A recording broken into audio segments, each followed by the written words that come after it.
Mooji, I'm Vishal from Mumbai. I love you. I love you too. I love you. I've been planning to come for the satsang for the past many years, and I used all my free will to try to come, but I could not. And this year, I had no plans.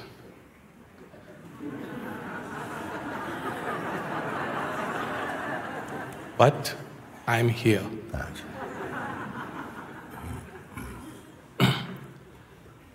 I feel hopeless because all the plans I make, they don't fructify. And what I don't make, they fructify. I sometimes feel like a puppet. I feel I have no control over my life or the life of anyone else. It's a good thing.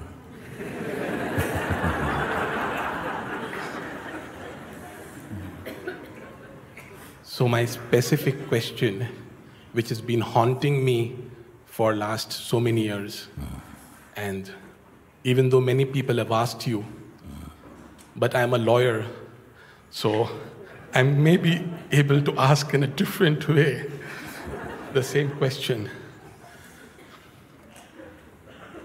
Do I have free will, or am I completely predestined? Because I feel I have no free will. And I read Raman Maharishi, I read Nisargadatta Maharaj, I read the Bhagavad Gita. Krishna tells Arjun, you are not going to kill them, I have already killed them. Mr. Arjun, you are not the doer. I read Raman Maharishi, and in one of the books written about him, similar things that he says that maybe you are not the doer. I don't know, maybe my interpretation may not be fine, but Mooji, can you, in just yes or no,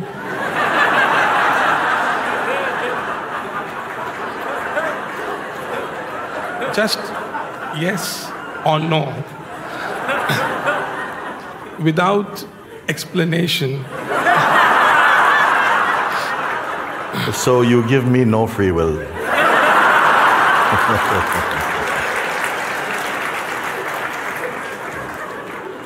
Explanation can maybe come afterwards, but just in one single word, yes or no, tell me this. Lawyer.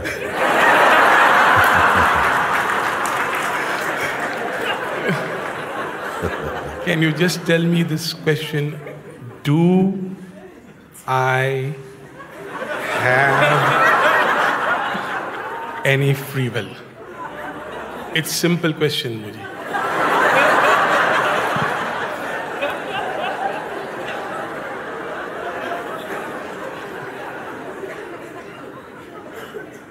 Yes and no.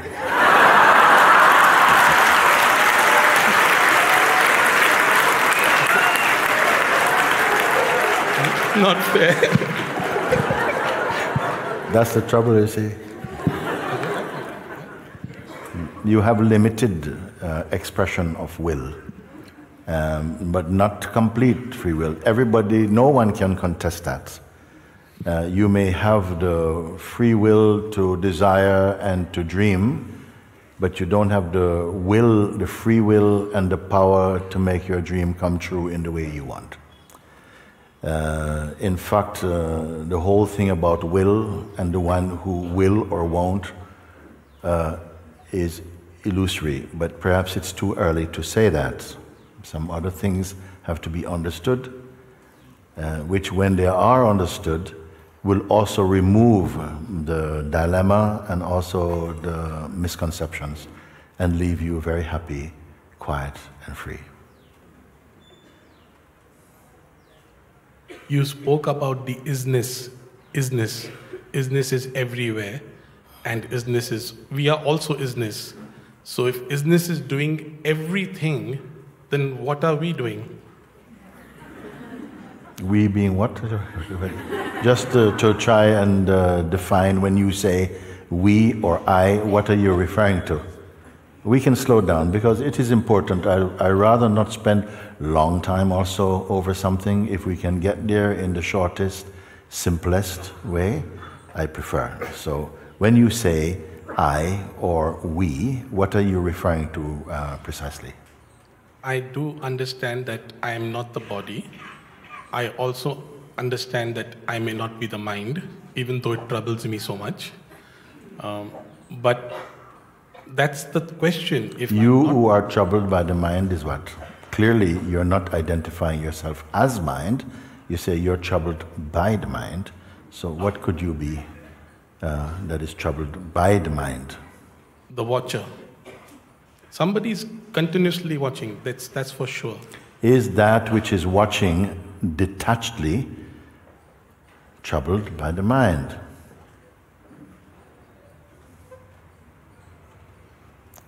Can that which is observing the mind flow without attachment and without identity, simple, clear, sober observing, can that be affected or troubled by the mind?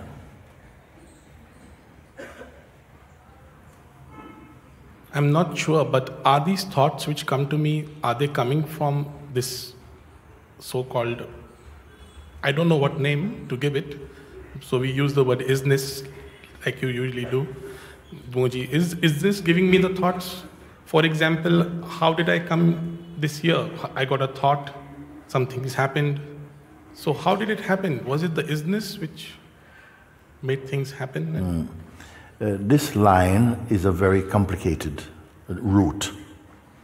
I would rather, there are some questions, let's put it into two categories for now. I would ask questions which are knowledge questions, which you can ask. How did this happen? How does that work? So and so and so. I would call it knowledge question. And I will put another form of question as freedom questions. Questions concerning, yes, I am not able to control the mind flow, my thoughts, feelings, sensation. I have no control, it seems, over important things in my life.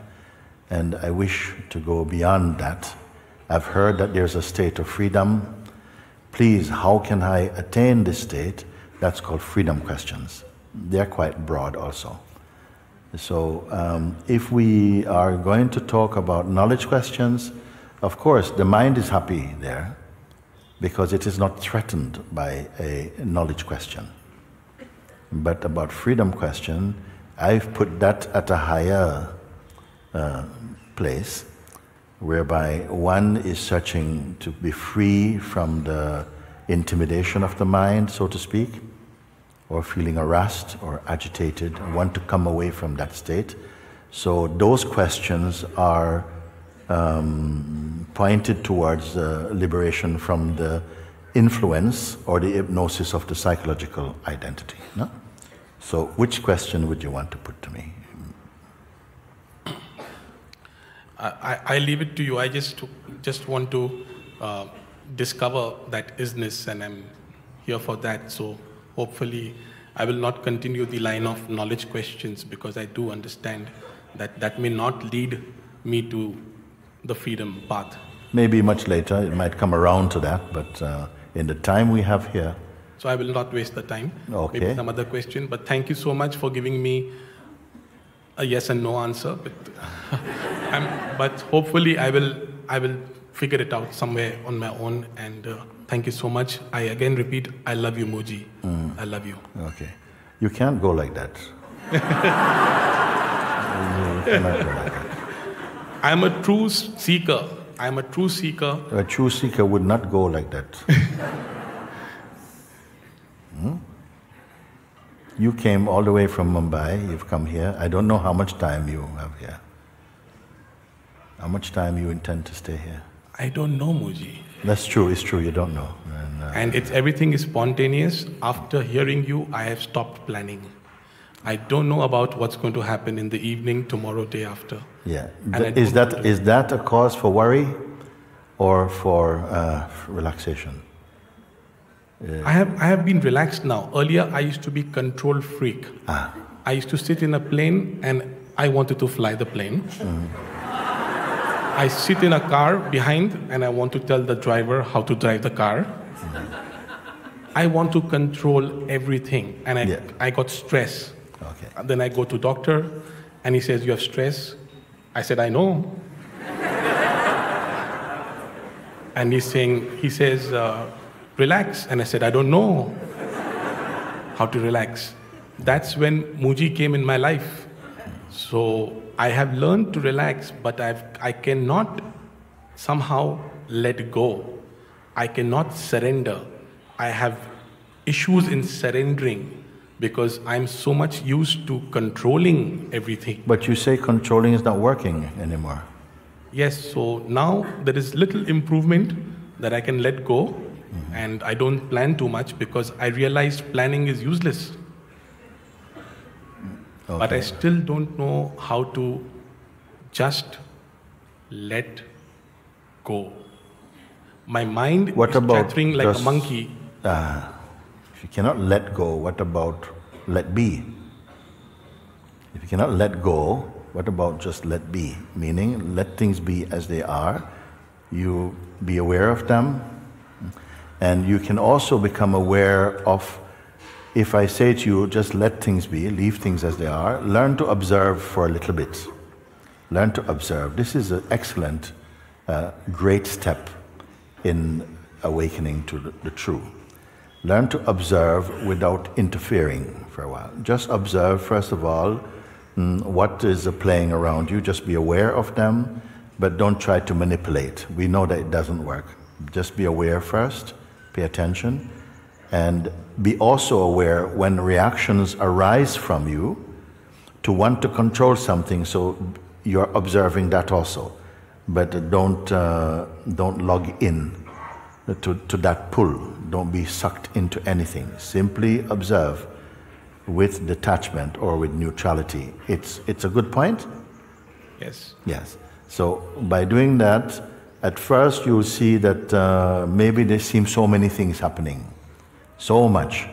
Sometimes when it gets too much, it actually becomes easier to pay attention to yourself. If the traffic becomes too much, you can't keep up when the mind wants to count, and I say, no, don't count. Simply be aware that all this is coming and going.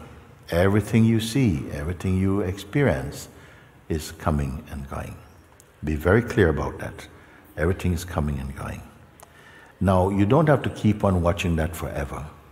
Watch enough to recognize that what you're seeing, what you're observing, is not stationary, it's not stable.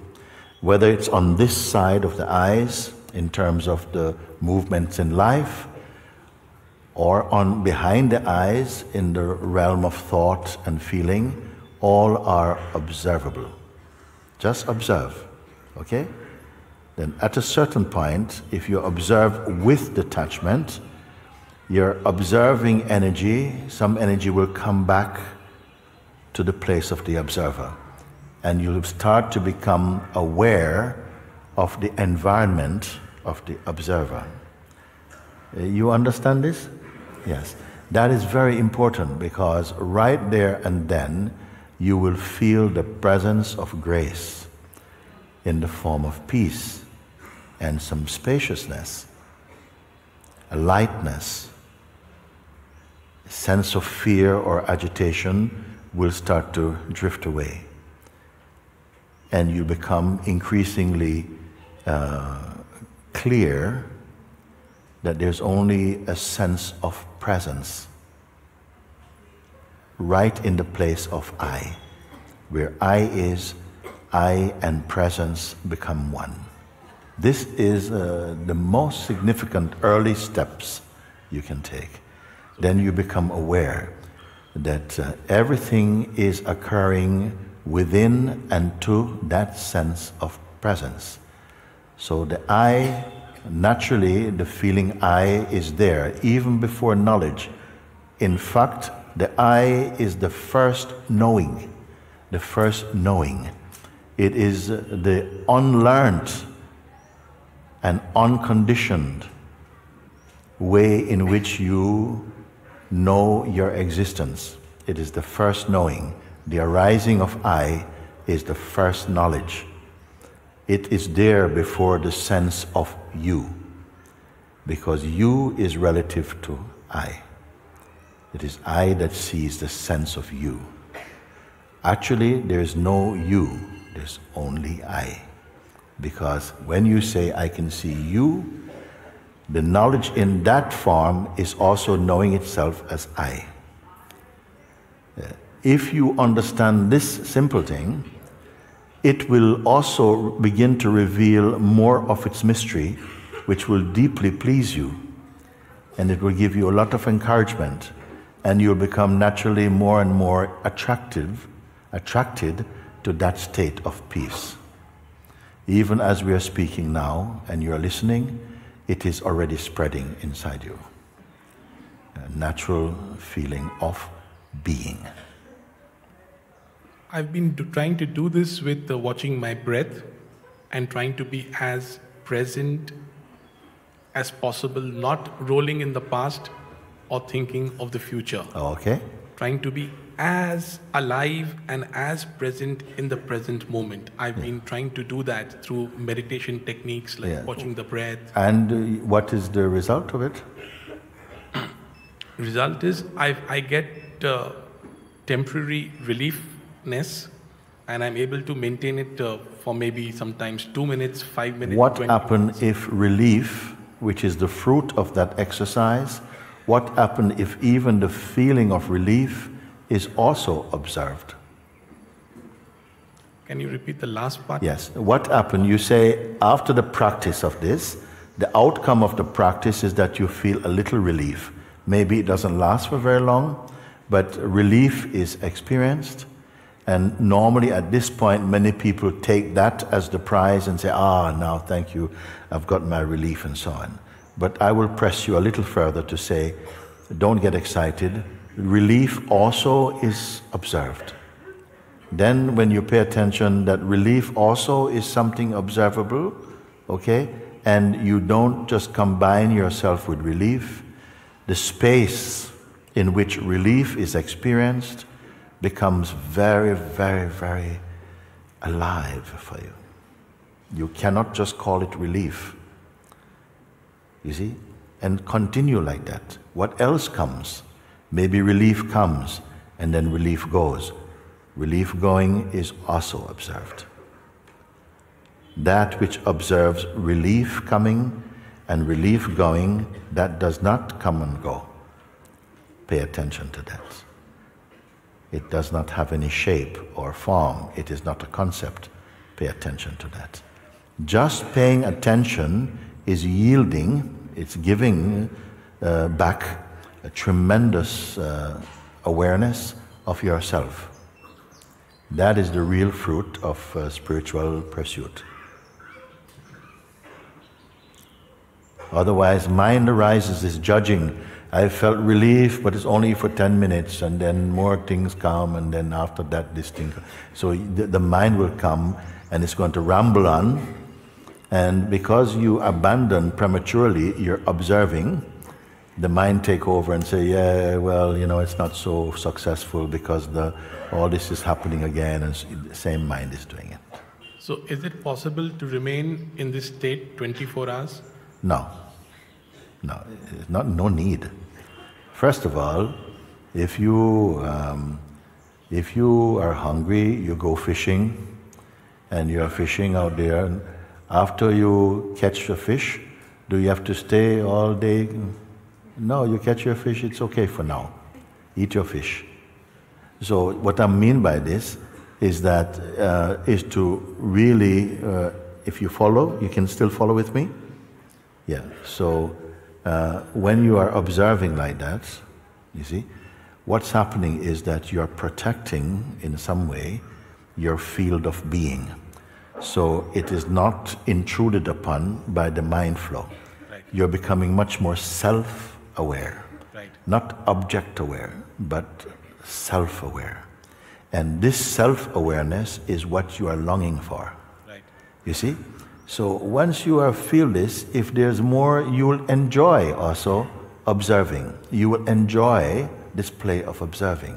It's not a task, it becomes a joy. Because each time you look, but you don't identify with what you see, in the beginning it might feel difficult, because the reflex of habit is to keep going back to the old identity as a reference point. But as you observe with detachment, you'll become aware of just the spaciousness in the place where you are. That is. And so you'll become naturally attracted to that state, and you'll want to be there more. It's a natural attraction, not a fatal attraction. So when I feel good in such a state, should I label it as good and actually feel good, because my goodness is immediately followed by its dual a thing of not feeling so good? Yes, pay attention now. So when that sense, that spaciousness, that joy is felt inside, you see, what it's actually doing, it's not building up the person, it's weakening the personal sense, which is the cause of much mischief. There is a sense of goodness, of lightness. As you keep on just observing that, don't try to make it anything, just observing, then it will convert the I that has become the person who wants to control into the presence which observes and radiates peace. Can I say that when I'm fully aware, the mind that time does not exist? When you're aware, it means that you are self-aware. You can be aware of mind, but you're not sucked into the mind flow. You're able to observe it, but with detachment. When you observe anything with detachment, you keep the power of your presence. When you observe something with interest or desire, you hemorrhage energy, and the energy goes and it's just dissipated and it's lost quickly.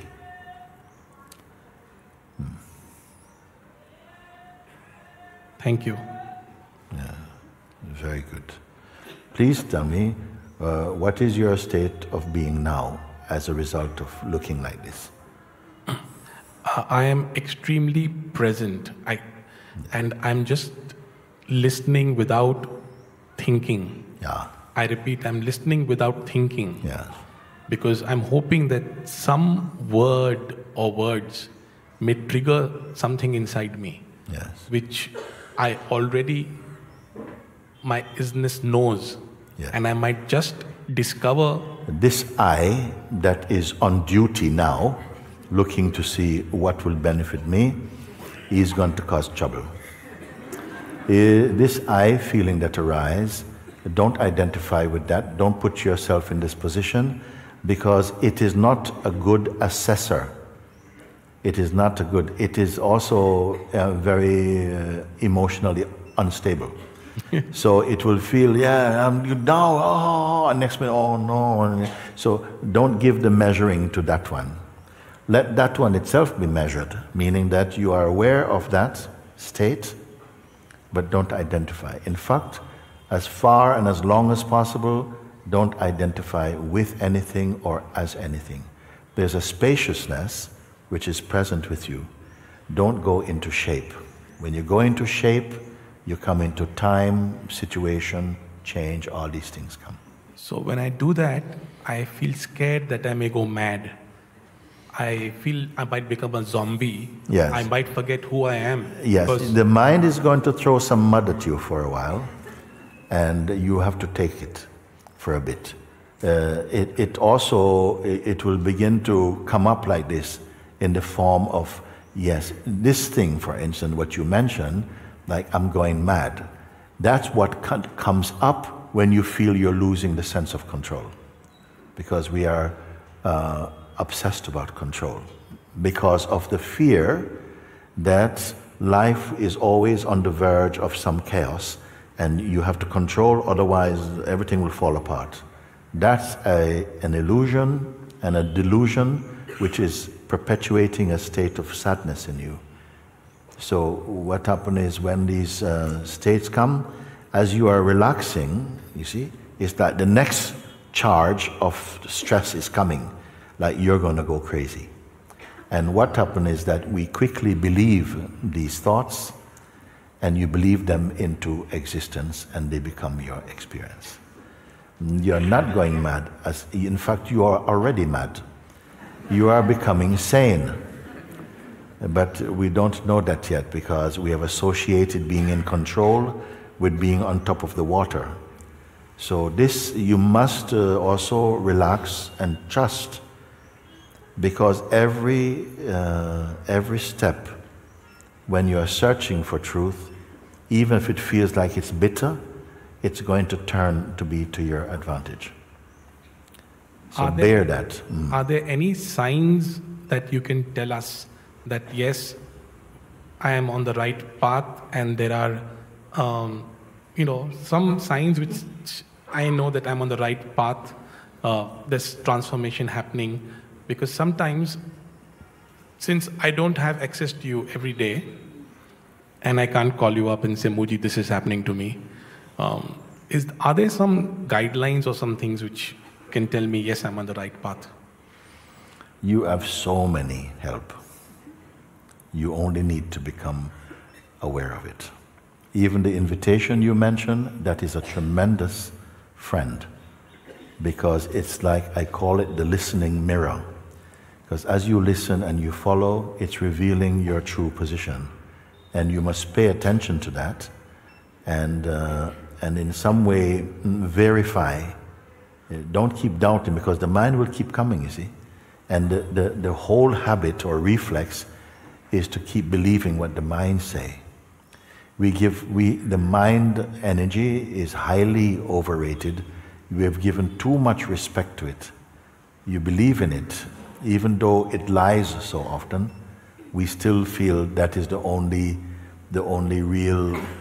That's your private Google. You use your mind like that. But as you become more aware of your natural and intuitive power, there will be a switch from relying upon the mind, which is very, very turbulent state and very unsteady state, to rest more in the presence of being, you see? So that's a good indicator. You'll start to feel less stressed, more spacious, more open, you see? And they come quickly. It's not that you have to wait for 6 months, 8 months, no, quickly. This is a tree that bears fruit immediately. Once planted, this tree bears fruit immediately. What is the fruit of this tree? Peace, joy, openness, spaciousness, contentment, the blossoming of universal love. This is your peace. Plenty of indicators, plenty of support also. You simply need to be aware of them.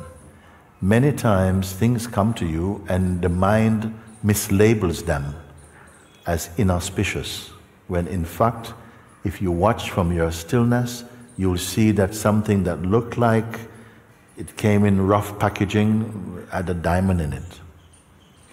But the mind is saying, haha, who will send something like that in the bin? So these things, you'll develop much more sensitivity, much better quality of discernment, but they're coming automatically. I'm not giving you a job. Just saying, all you need to do is to keep paying attention to the traffic of thoughts, sensations at first, and don't own them. Just, if you don't own them, meaning that you stay detached from them, you'll become naturally self-aware. Not phenomenon aware only, but self-aware is not an object awareness.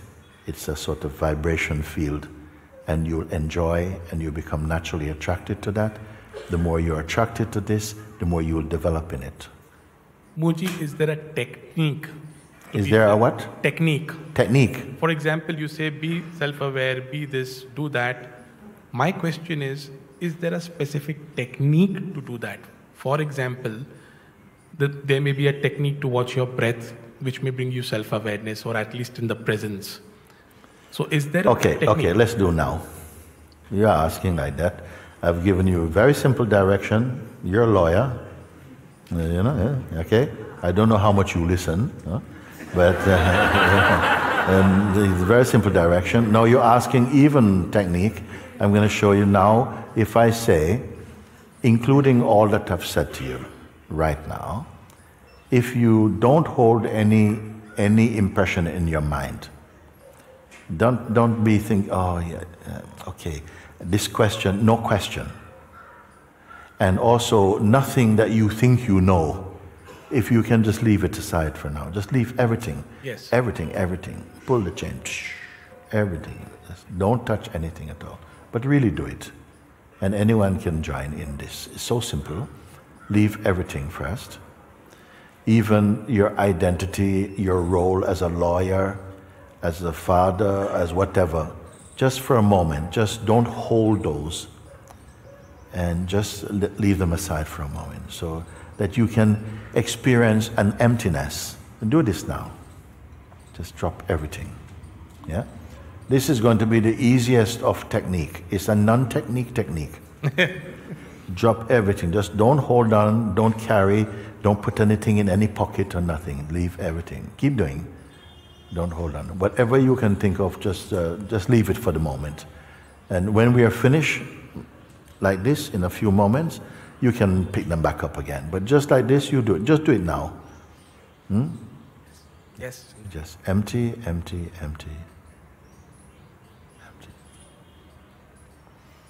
You're not a container of information now. Beyond memory, don't refer to memory or time. Just like that, empty. And everyone can do this. This is one of the great free gifts of life. Empty. And don't pick anything up now. So empty.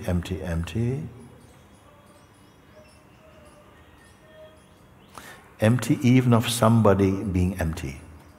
Just empty. Just do. Don't imagine emptiness. Just let go. Everyone can do. Some people find even this difficult because they feel it's a technique. So it's not a technique. Just you drop it. Empty. And even the idea, okay, now what? Don't touch that. No next. No next. Simply be. Pay attention. No event. Empty. All I ask you is only to be aware. Empty awareness. Empty and aware.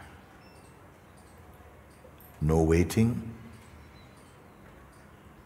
No concepts.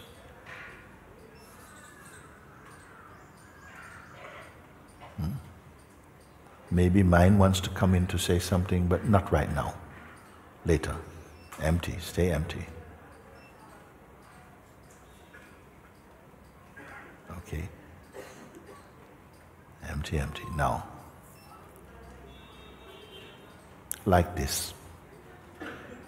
Just pay attention first that it is possible. First thing, that it is possible to drop everything. Okay? Don't pick anything up. And even the sense that, okay, I have done it. Don't touch even this. You have done nothing at all.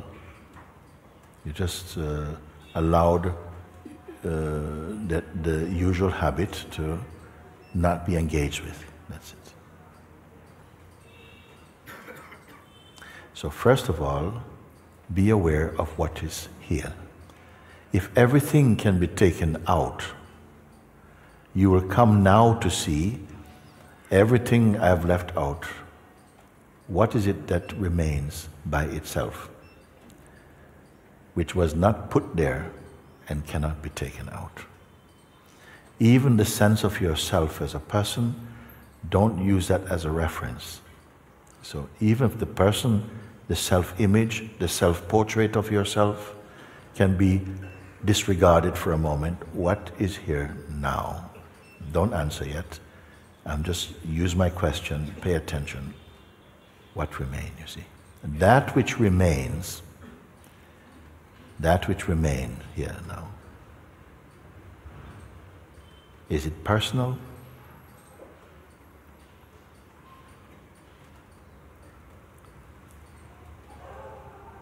Does it have to make any decision?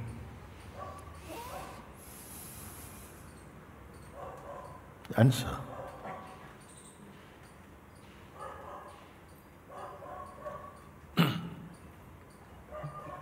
That which remains cannot be described in words or symbols,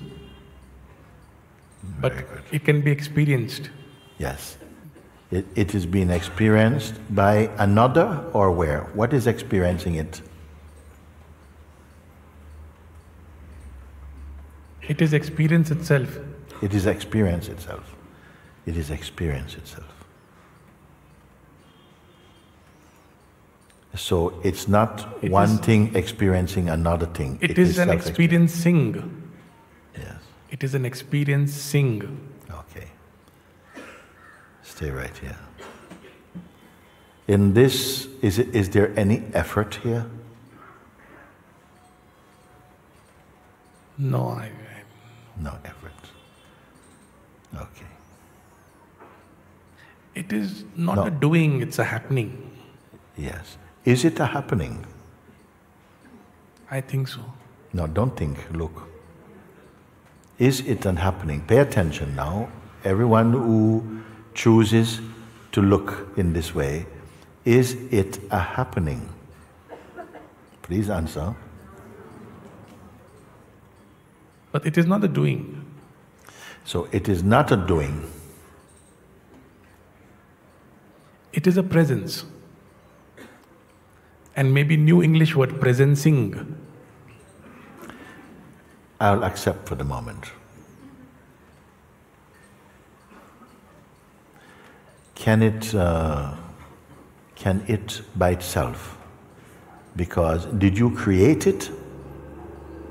No. No. Can it go away? No. Thank you. Is there a boundary beyond which it is not? Limitless. Limitless. And forever. Okay. Can it become sick? No. Depressed? No. Confused? No. No. Thank you. So it's the nameless. We can't name it. Yes. It's not an object. Yeah. Don't put too much commentary. I'm going to ask, like you told me before, yes or no. I'm going to say, for you, yes or no. Okay? Yeah.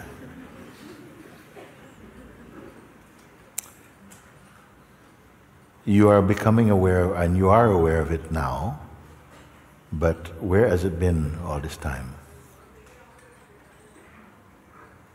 Always been here. It's always been here. How do you know it's always been here?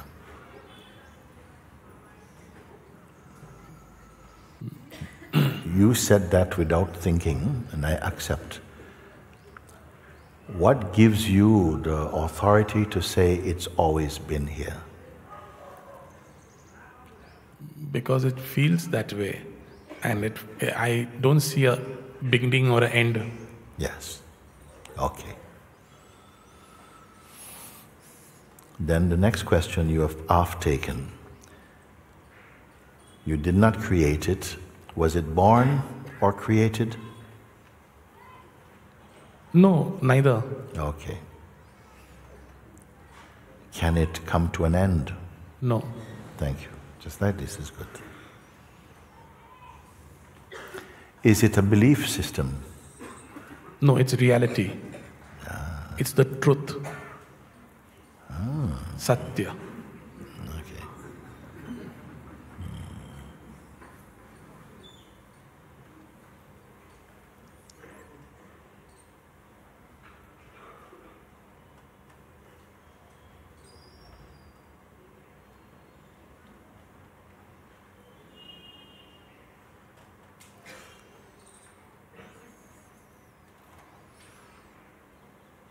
Is it bound by time? Not at all. Timeless.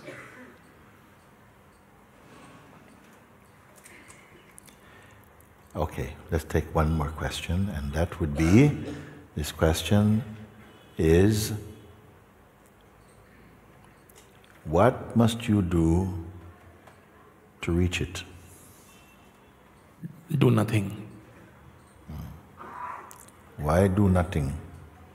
No effort? How far away from you is it? No distance. No distance. So if you say, and you agree, it is not personal, it was not created, it's not merely a mood or something, it's not a philosophy or some kind of belief system. Is it a religion? No. No. It cannot become sick or depressed or confused. It was not born. It cannot die. It is not time. It cannot fade. Then I ask you, you're discovering it now, but where has it been until now? You say it's always been here. It's timeless. There is no part of the universe where it doesn't exist. Now, I ask this question to you. What can you do to get to it? How much distance? You say, no distance. And so this is why I say that if all these things are true, you did not have to go away to do any research about this. Out of your own being you could confirm with such confidence. Then you must be speaking, perceiving, knowing yourself. This is the self. Is it an object? Does it have shape?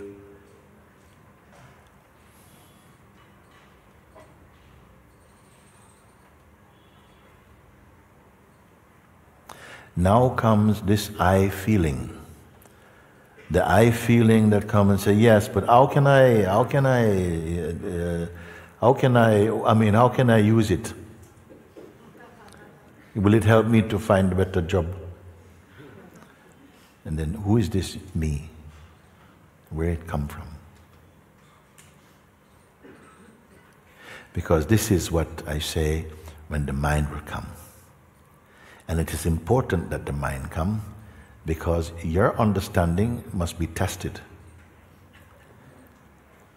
The mind will come in the most powerful way as I. It will arise as I itself. It says, how can I do this? How can I keep staying here? I said, how are you staying here at the moment? Are you staying here? So until this question comes, and if this question is accepted, then comes a doubt, then comes some struggle. Just like that. Simply what to do? Keep marinating your attention in this natural self-discovery. Don't let it turn into any story. You don't need any adventures. Simply marinate your attention in it.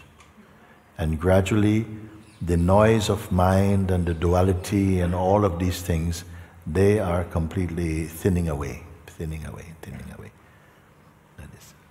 This is your sadhana, if you want to say, meaning your practice. Because mind will keep coming and saying, oh, it was much better yesterday. The self cannot be better one day and less one day. So it's just a question of whether it can trick you into purchasing duality again in this way. And this you must watch. Vigilant watch. And as you keep looking, sometime man will say, but how long I've got to keep looking? You know, it's just so, we're not getting anywhere. And to see if something comes from you, which is judgment, identification, it will try to appeal to these energies or powers in you. If it catches them, it will pull you into some shape. You remain shapeless. Simple thing. If you can do this, because this is what the sages have done, if you want to say do, they've paid attention, they've understood the mechanism of the psychological identity, and they have transcended its influence, just like you.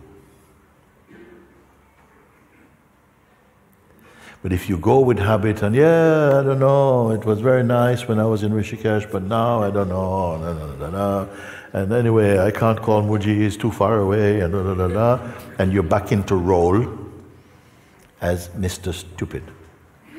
Because that's what it is. The mind in the form of ego is stupidness, believing in itself. So you have been shown now to what extent you will accept this simple guidance, simple and effective, immediate effectiveness of this guidance. As soon as you come to this seeing, I say to people, a storm is coming. A storm is coming. What it means? That the mind is going to come. And the only way it can blow you is by getting you to re-identify personally. Because right now, if you're followed, you are not a person. You are the pure consciousness. Mind can only intimidate you or to somehow overwhelm you if it gets you to become personal.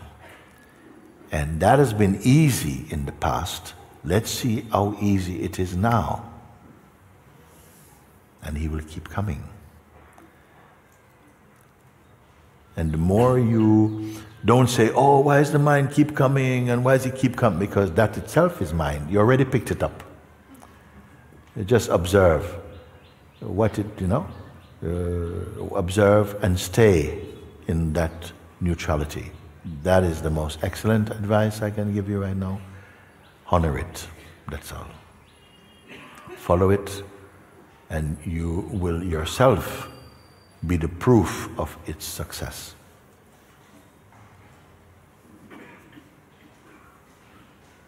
Thank you, MOOJI. Thank you. Once again, I love you. Love you too. Very good, very good.